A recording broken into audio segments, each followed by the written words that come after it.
वो सीरीज जिसको जीतने के लिए दुनिया की सबसे सक्सेसफुल टीम ने सारी हदें पार कर दी। I've been charged with attempting to change the condition of the ball. वो सीरीज जहां विकेट से ज्यादा प्लेयर्स को बैन किया जा रहा था। Rabada was charged with a level 2 ICC Code of Conduct offence for bumping into Australian captain Steve Smith. Australia versus South Africa 2018 test series.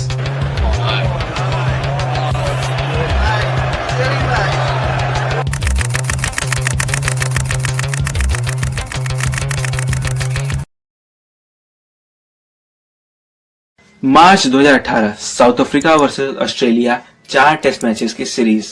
Australia जो कि 2 महीने पहले इंग्लैंड को एसेस में 4-0 से हराकर आ रही थी, और साउथ अफ्रीका जिन्होंने जनवरी में इंडिया को 2-1 से हराया था। दोनों टीमें टॉप फॉर्म में थी और दोनों टीम के बीच में होने वाली ये सीरीज एक लाजवाब टेस्ट सीरीज होने वाली थी। और उसके ऊपर से एबी डिविलियर्स ने इस सीरीज के साथ ही अपनी रिटायरमेंट भी घोषित कर दी थी, जिसके बाद ये सीरीज और भी ज्यादा स्पॉटलाइट में आ चुकी थी। लेकिन ये सीरीज जो बैट और बॉल के बीच में एक टफ कंपटीशन होने वाला था, वो बैट और बॉल से आगे चढ़कर मुंहजुबानी और फिजिकल ज्यादा हो गया। 4 टेस्ट मैचेस की ये सीरीज, जिसका पहला test match Kingsmead Durban में हो रहा था, जिसमें कि ऑस्ट्रेलिया ने पहले बैटिंग करते हुए 351 रन बनाए, जिसके जवाब में साउथ अफ्रीका 162 रन पर ऑल आउट हो चुकी थी।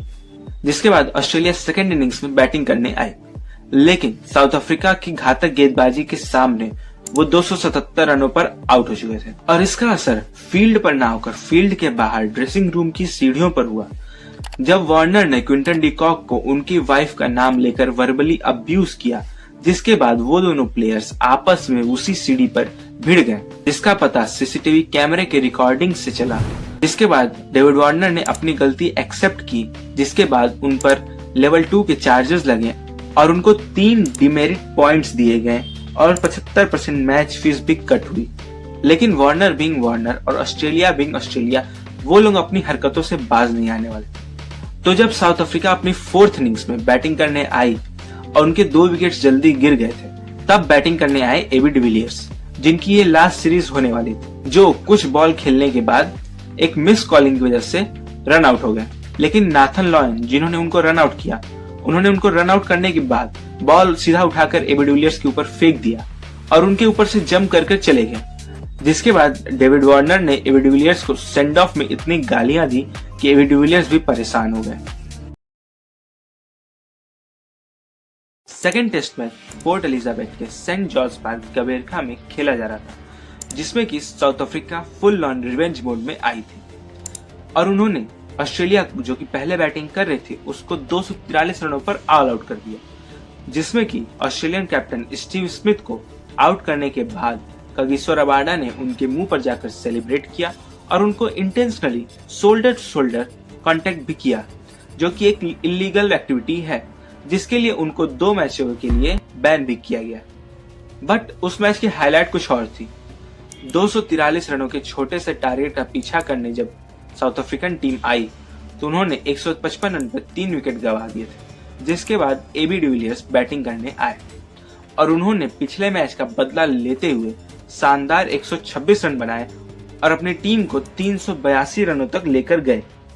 और जिसके बाद साउथ अफ्रीका ने ये टेस्ट मैच आराम से जीत लिया और कगिसो रबाडा, जिन्होंने फर्स्ट इनिंग में 5 विकेट लिया था और सेकंड इनिंग्स में 6 विकेट लिया था, जिनके ऊपर हालांकि बैन लग गया था, उनको मैन ऑफ द मैच दिया गया।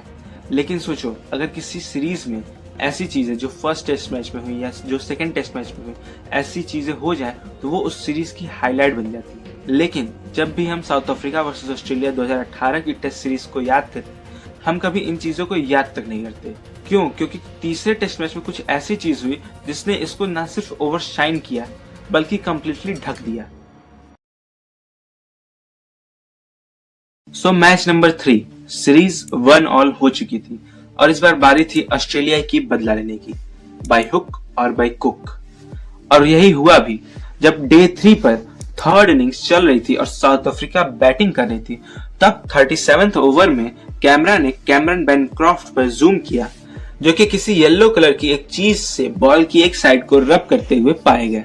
और जिसके बाद सारा माहौल गर्म होना शुरू हो गया और कैमरॉन बैनक्रॉफ्ट ने माहौल गर्म होता देखकर वो चीज अपने पॉकेट से निकालकर आगे ट्राउजर्स में रख ली।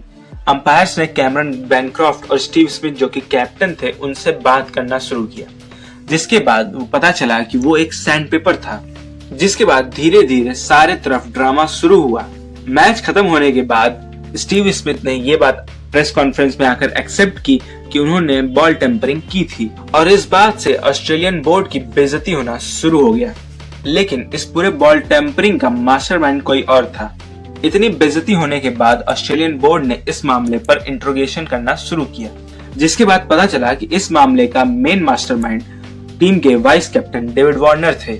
वही डेविड वार्नर जो पहले क्विंटन डी कॉक और एबी डिविलियर्स को गाली देते लड़ाई करते पाए गए थे।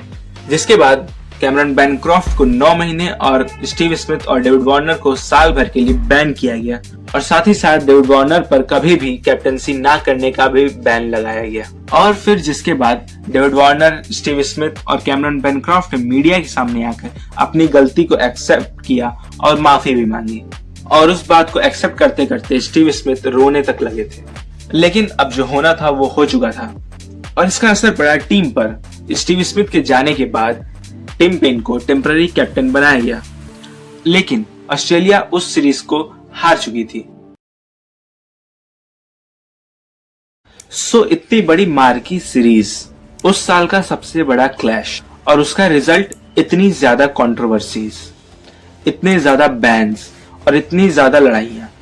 ऑस्ट्रेलिया जो कि दुनिया की सबसे बेस्ट टीम है, डेविड वार्नर, स्टीव स्मिथ जो दुनिया की one of the best cricket batsman हैं, वो एक सीरीज जीतने के लिए इस लेवल तक जा सकते हैं, ऐसा किसी ने एक्सपेक्ट नहीं किया था। और इसी के साथ एक सवाल आता है, आज हमारे पास इतनी टेक्नोलॉजी है, एक एक प्लेयर की एक एक एक्टिविटी को हम कैप्चर कर सकते हैं, still ball tampering, fighting, cheating हो रही है। तो वो दौर में क्या होता होगा जब हमारे पास कैमरास नहीं थे, हमारे पास क्वालिटी नहीं थी, हमारे पास टेक्नोलॉजी नहीं थी। क्या ऑस्ट्रेलिया हमेशा से ऐसी चीटिंग करती आ रही है? क्या ऑस्ट्रेलिया ने अपने 6 वर्ल्ड कप से शुरुआती 2-3 वर्ल्ड कप ऐसे ही जीते हैं? ये सब ऐसे क्वेश्चंस है जिसका आंसर कोई नहीं दे सकता। ये गलत भी हो सकता है, ये सही भी हो सकता है। We don't know. आपको इस पर क्या लगता है मुझे कमेंट में जरूर बताएं। कोई पॉइंट मुझसे छूट गया हो उसके बारे में भी मुझे जरूर